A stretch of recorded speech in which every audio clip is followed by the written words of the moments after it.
Hello, good evening everyone. This is me, your author, Universe, and my vlog's name is Eileen. Yes.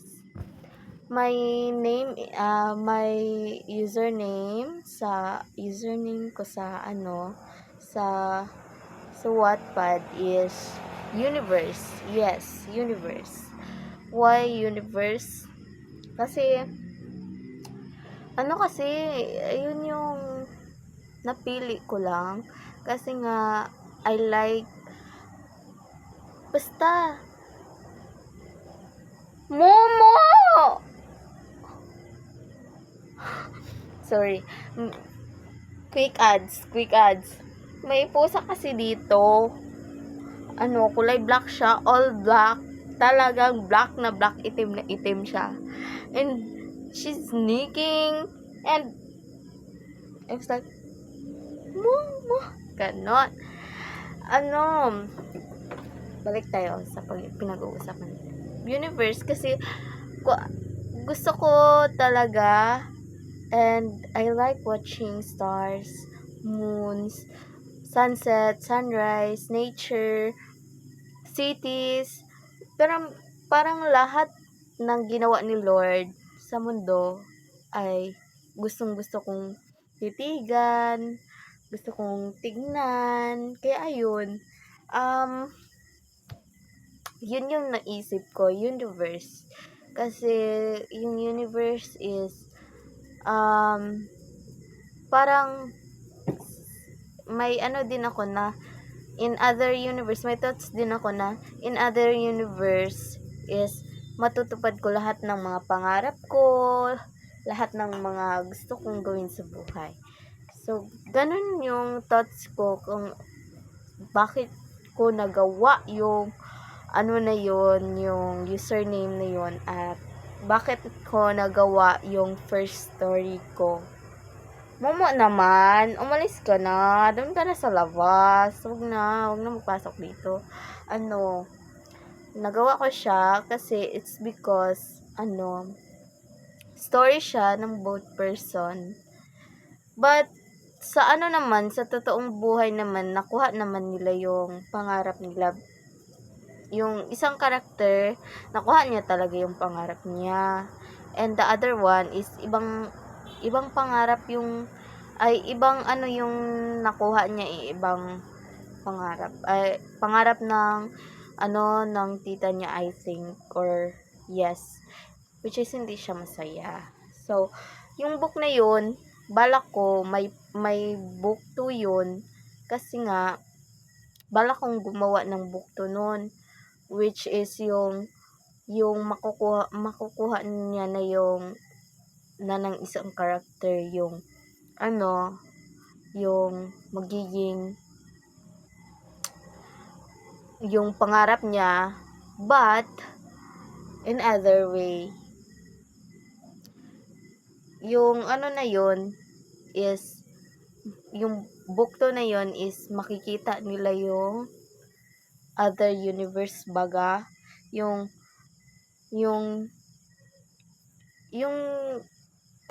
basta yung other universe dun sa book 2. Kasi sa book 1 hindi nila nakita yung mga kamukha nila sa other universe.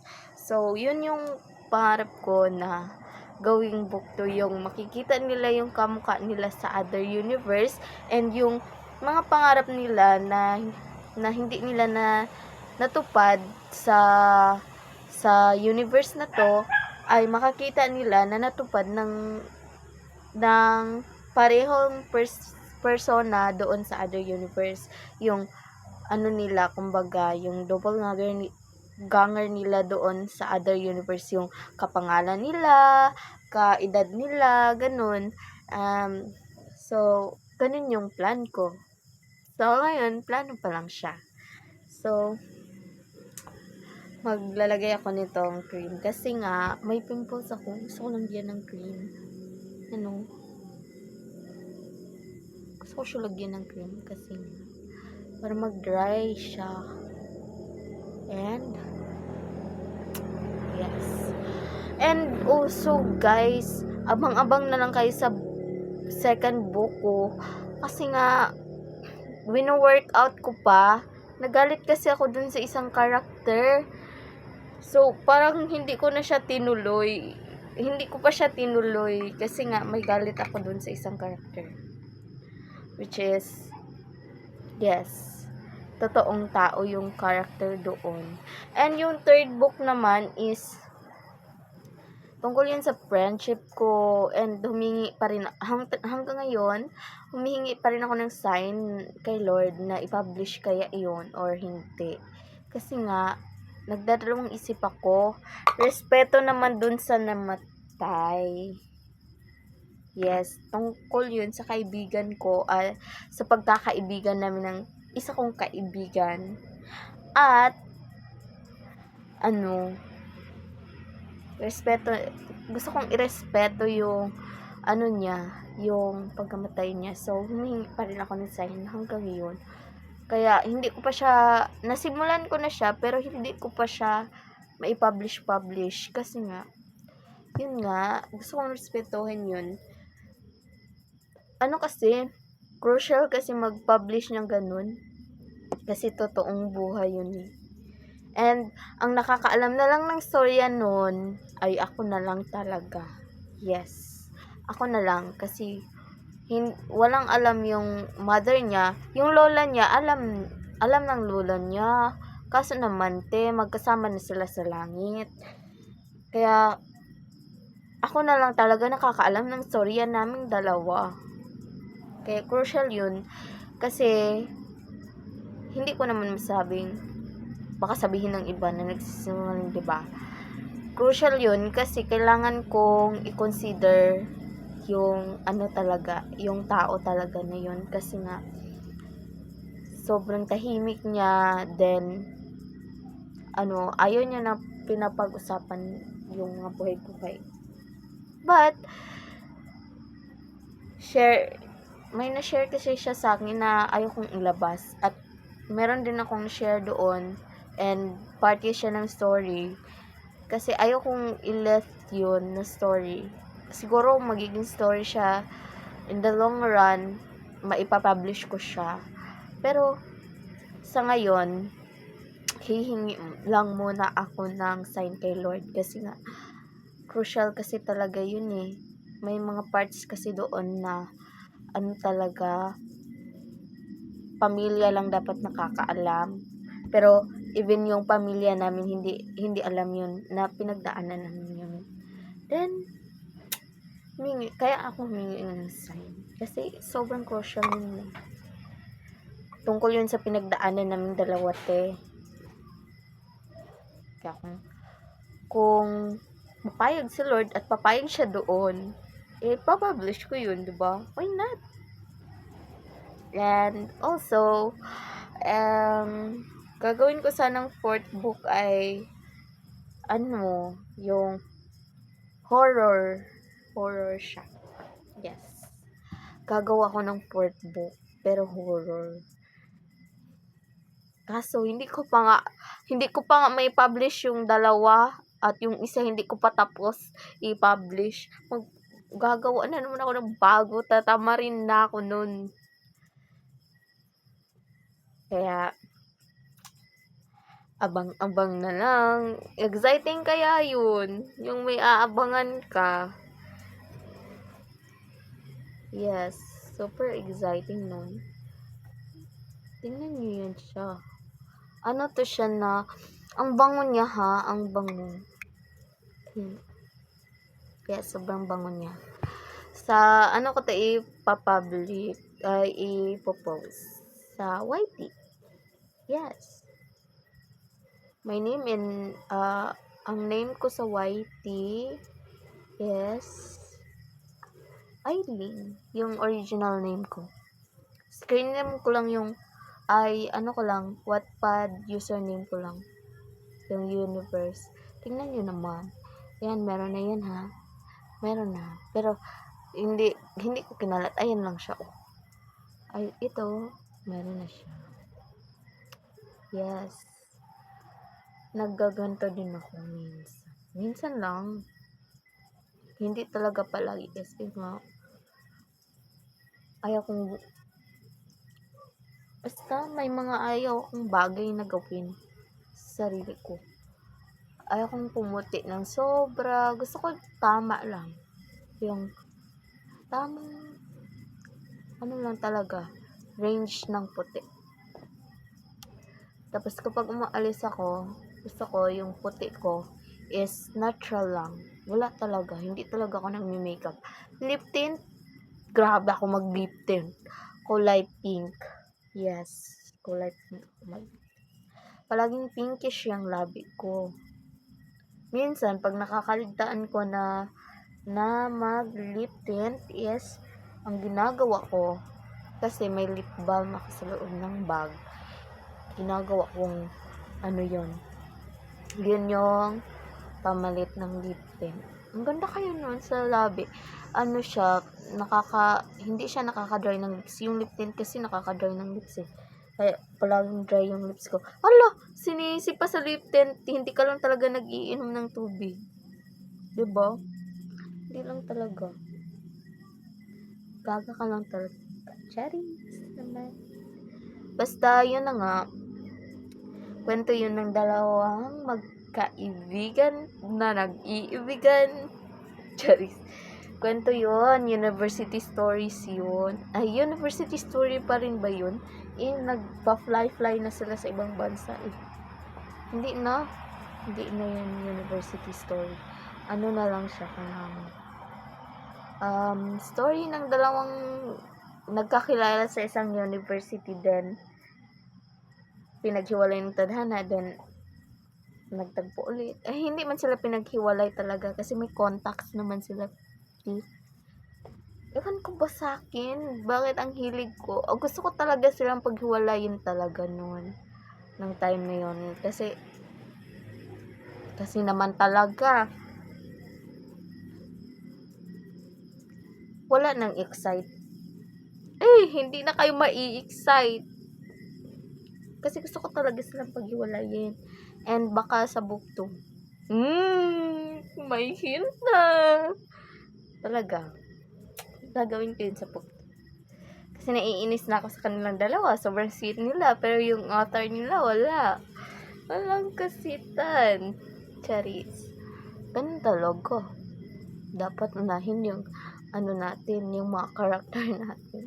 Kakainis. Sila meron, ako wala. Okay lang. Maganda din sila. Actually, magaganda yung story ni Juan. May readers nang ako dun. Nung nag-publish ako ng limang part sa isang upuan lang, laking gulat ko.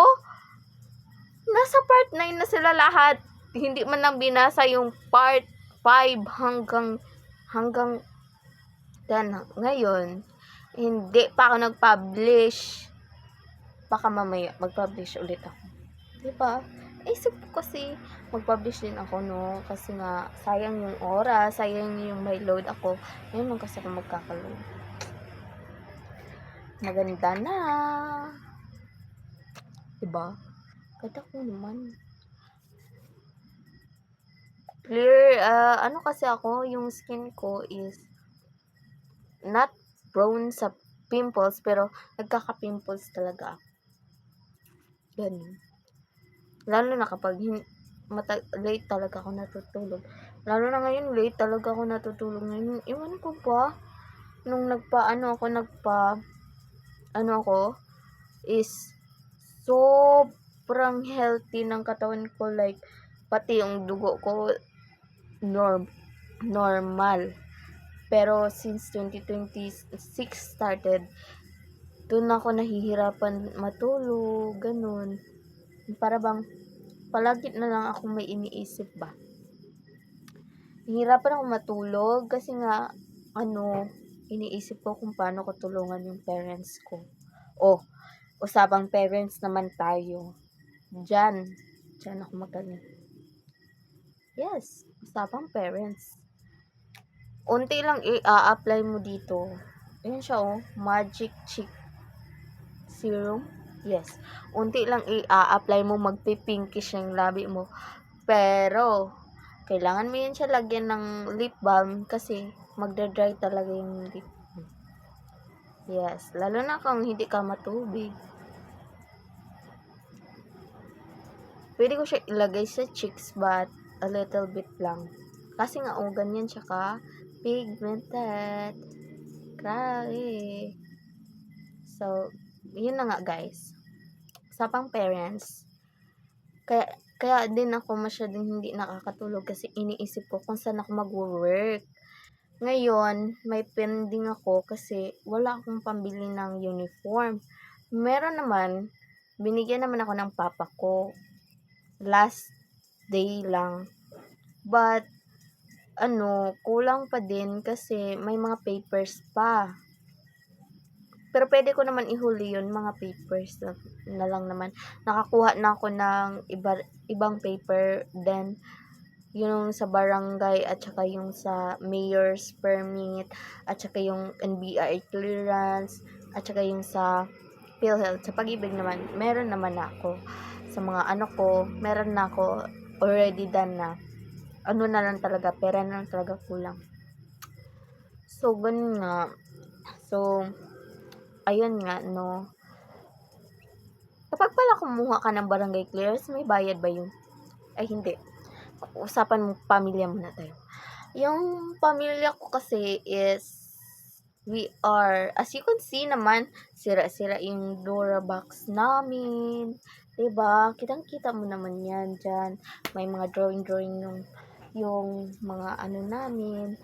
But, usapang pamilya is, sa aming lahat, sa aming magkakapatid, is ako talaga yung talagang lumaki talaga ako na nakikita ko yung mother and father ko na naghihirap sila, na pinaghihirapan nila yung pang-aral namin, lahat, pinaghihirapan nila yun. Yes. And also, nakikita ko yun lagi, kaya siguro ako yung ganito, yung lahat ng mga gusto kong gawin, gusto kong i-relate sa kanila kasi nga gusto kong kunyari, common naman na yon na ang isang tao gusto talagang graduate. Lalong-lalo na ako, gusto ko yun. Then, gusto kong i-relate siya sa parents ko. And also, relate naman na sa parents ko yun. But, gusto kong gawin, gusto ko talaga siyang i-pursue yung pag-graduate kasi gusto kong proud yung parents ko na may napatapos sila. And gusto ko parents ko yung magpapatapos sa akin. But, the money is not there. So, I need to stop muna. Then, find a job. So, maghahanap ako ng part-time job kasi may taga-ubos ako ng pera. Wala akong pamilya, wala akong jowa, wala akong lahat. Pero, may taga-ubos ako ng pera. Alam niyo kung sino? Yung bunso. Yung bunso yung nakakaubos lagi ng pera ko. Kasi, unting ate, gutom ako. Ganon lang. Talaga naman. Bibigay agad. And, also, hindi naman kasi, hindi ako inaano ng parents ko na magtrabaho ako Ako lang talaga. Gusto kong tulungan sila, lalong-lalo na ngayon. Crisis, yung mama ko hindi pa siya makakaalis ng bansa. Yung dad ko naman, yung papa ko naman is hindi enough yung yung sahod niya. Yung sahod niya lang kasi 10,000 a month. And then may na kami dito na 8,000 bayarin sa bahay. Then may din kami na bayarin sa electricity bill. Yes, electricity bill and water bills na 1K. So, 9,000 yun lahat. Wala akong Kaya nga, naghahanap ako ng trabaho kahit yung sa tindahan na lang muna para mapakiasapan ko yung yung ano, yung magiging amo ko na kung pwede 3 days ako sa school at 3 days ako sa kanila. Ay, oo, 3 days ako sa school, 3 days ako sa kanila. Kasi nga, gusto ko kada linggo magsimba. Kasi, namimiss ko na. And also, nagigilty ako. Pag may pera ako tas hindi ako nagsisimba ng linggo, nagigilty ako. Kasi wala namang ng dahilan. Sa ngayon nga, nagigilty nga ako kasi nga may pera ako.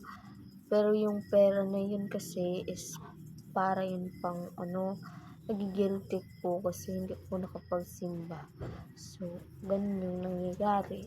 Nagigilty ako kasi hindi ako nakapagsimba. And, kaya gusto ko magsimba every Sunday. 1 hour lang naman yun. Ano ba naman yung 1 hour, di ba? So, gusto ko every Sunday, family time, ganun. Every Sunday, pahinga, ganun ba? Ayoko nang binubugbog yung sarili ko sa study and binubugbog din at the same time sa work. So, gusto ko na meron akong time management and makakapag-upload pa rin ako, pa rin ako sa Wattpad. And also, madami akong gusto gawin sa buhay. Kaya, yung Sunday na yun yung time ko para sa sarili ko. At, sa kung naman, third year kasi, first sem, third year, gusto ko pumasok.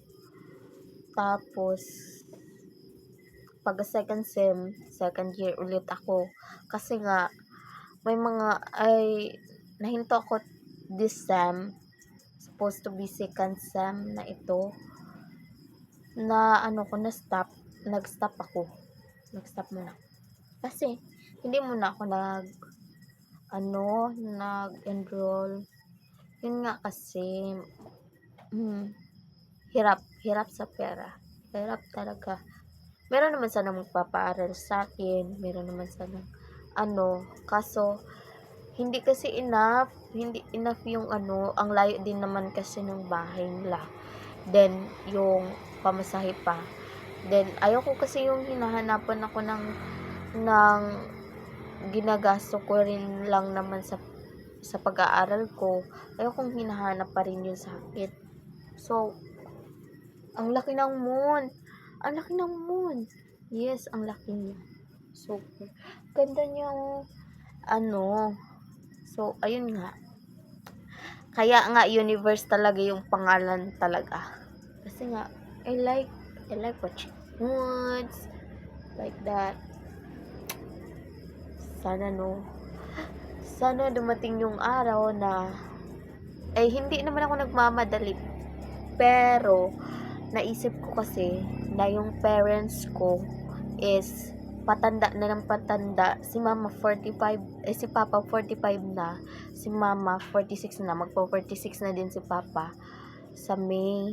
So, patanda ng patanda.